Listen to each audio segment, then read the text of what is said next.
فلمیں دیکھتا ہے آدمی تو تھوڑے دیر کے لیے وہ کسی اور دنیا میں چلا جاتا ہے. رو رہے ہیں, گا رہے ہیں, مست ہیں, بھاگ گئی, اس کے غم میں ماتم کر رہے ہیں, اور نیند نہیں آ رہی, خودکشی کر لیں گے, مر جائیں گے, اور گیت گا رہے ہیں. اور باہر نکلے تو پتہ چلا گھر میں کھانے کا انتظام ہی نہیں ہے. وہ گھر میں گھسے تو بیوی کہہ رہی ہے نمک لے کے آئے ہو؟ نمک آفریدی نمک. او اداکارہ محبوبہ گانا. لاکھوں لوگ ہیں جنہوں نے شادی سے پہلے اپنی جنسی جذبات کی غلط طریقے سے تسکین کی کوشش کی, اور نہ خدا ہی ملا نہ وصال صنم. ناجائز طریقے سے کبھی کسی کے جذبات کی تسکین نہیں ہوتی, اور جب شادی ہوئی تو پتہ چلا کہ وہ بیوی کے کام کا ہی نہیں رہا. شادی شدہ زندگی جہنم بن گئی. لڑکی کی زندگی بھی برباد, لڑکے کی زندگی بھی برباد. بیٹا یہ غلطی مت کرنا. آپ عام طور پر دیکھتے ہوں گے کہ 13-14 سال کی بچیوں کو بڑا شوق ہوتا ہے ناول پڑھنے کا, بچوں کو افسانے پڑھنے کا, فلمیں دیکھنے کا. اس کی کیا وجہ ہے؟ فتوے کی زبان استعمال کرنے کے بجائے نفسیات کو سمجھیے. بچے کا اس وقت اس کے اندر ایک جذبہ ہوتا ہے کہ کوئی میرا دوست ہو, کوئی میرا محبوب ہو, میں اس کا ہوں اور وہ میرا ہو, میں اس کی ہوں اور وہ میری ہو. ایک شوق ہے, آتا ہے. اور یہ نہ آئے تو پھر ہم لوگ دنیا میں پیدا ہی نہ ہوتے. سمجھے نہیں آپ؟ اللہ کا شکر, اللہ ستار ہے, اچھا ہے. اللہ ہمارے والدین کا بھی ستار ہے, آپ کے والدین کا بھی ستار ہے. اسی لیے آپ کے سر سے 18 میٹر اوپر یہ بات گزر گئی. میں دہراؤں گا بھی نہیں. جب یہ باتیں میں کہہ رہا ہوں تو اپنی 13-14 سال کی عمر کی حماقتوں کو یاد ضرور کر لیجیے. جب آدمی ناول پڑھتا ہے نا تو یا افسانہ پڑھتا ہے تو وہ اس میں جو کیریکٹر ہوتا ہے, ایک عاشق ہوتا ہے, ایک محبوبہ ہوتی ہے, ایک کوئی رقیب ہوتا ہے. تو عاشق کی جگہ اس میں نام لکھا ہوتا ہے مثلاً آفریدی. میں ماڈرن نام لے رہا ہوں, آفریدی. شاید آفریدی نہیں, وہ تو بہت نیک آدمی ہے. تو آفریدی کی جگہ اس کو اپنا نام لکھا ہوا معلوم, تو میں عاشق ہوں.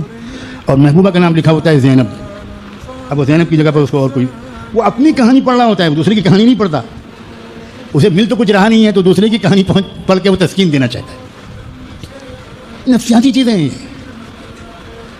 یہ خیالی دنیا کی سیر ہے. فلمیں دیکھتا ہے آدمی تو تھوڑے دیر کے لیے وہ کسی اور دنیا میں چلا جاتا ہے.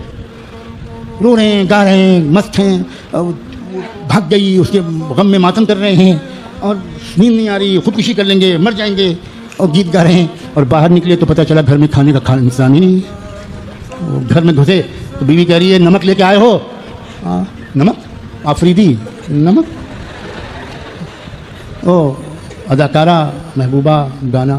زندگی کی سچائیاں کچھ اور ہیں, اور فلمیں, افسانے, ناول تھوڑے دیر کے لیے اس سچائی کی زندگی سے نکال کر ایک مصنوعی دنیا میں لے جاتے ہیں, جس سے انسان تھوڑی دیر کے لیے ذرا سا ذہنی سکون حاصل کر لے اور یہاں کی مصیبتوں سے نکل جائے. یہ ہے مسئلہ. اب آپ کا بچہ چھپ چھپ کے فلمیں دیکھے, آپ کا بچہ چھپ چھپ کے آپ کی بیٹی ناول پڑھے, افسانے پڑھے, کسی سے بات کرے, رات میں موبائل دیر تک کسی سے بات کرے, کسی لڑکے سے آپ کی بیٹی بات کر رہی ہے, کسی کے بیٹے سے آپ کی بیٹی بات کر رہی ہے, کسی کے بیٹی سے آپ کا بیٹا بات کر رہا ہے. آپ کو پتہ چلا آپ توڑ پھوڑ رہے ہیں موبائل, مر رہے ہیں, اس کو ڈانٹ رہے ہیں. کیا وہ سدھر جائے گا اس سے؟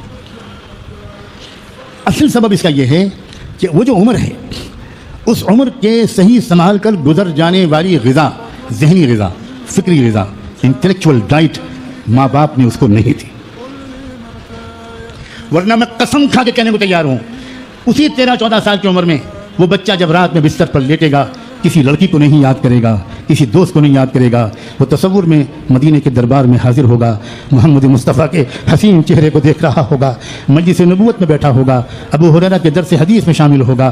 وہ بچی عائشہ اور زینب کے پیر دبا رہی ہوگی, ان کے بالوں میں کنگھی کر رہی ہوگی. اسی زمانے کے بچے ایسے بھی گزرے ہیں جن کے بچپن کی راتوں کی حسین تصورات اور یادیں نہ ناجائز تعلقات تھے نہ کچھ, بلکہ صحابہ اور تابعین کی یادیں تھیں. کر سکتے ہیں, بالکل ہو سکتا ہے. کتنے خوش نصیب بچے وہ ہیں جن کو اس عمر میں 100 سے زیادہ مرتبہ اللہ کے رسول کی زیارت نصیب ہوئی. اللہ اکبر. یہ کون تھے جن کے ماں باپ تہجد میں روتے تھے اپنے بچوں کے لیے؟ یہ وہ لوگ بچے تھے جن کے ماں باپ کو تربیت کا سلیقہ آتا تھا. تو یہ جو عمر ہوتی ہے جس میں وہ جنسی قسم کے جذبات اور خواہشات ابھرتے ہیں, اس میں ماں باپ کو چاہیے کہ وہ باپ بچوں کو تنہائی میں بٹھا کر کچھ فرینکلی اب سمجھائیں کہ بیٹا اب تم کس عمر میں داخل ہوئے ہو, اب کیا تمہارے اندر جذبات اور تبدیلیاں آ رہی ہوں گی, اس کو سنبھال کر رکھنا. کسی لڑکے یا لڑکی سے کوئی کی طرف ناجائز تعلقات مت بنا لینا. بیٹا یہ جذبہ ایک امانت ہے, چند سال کے بعد تمہاری شادی ہوگی, اللہ نے تمہاری دلہن پہلے سے اتار رکھی ہے, یہ جذبات یہ چیزیں اس کی امانت ہیں. تم کسی اور کے سامنے اس امانت میں خیانت مت کرنا, ورنہ زندگی بھر پچھتاؤ گے. اس سے صحت بھی خراب ہوتی ہے, شادی شدہ زندگی بیکار ہو جاتی ہے.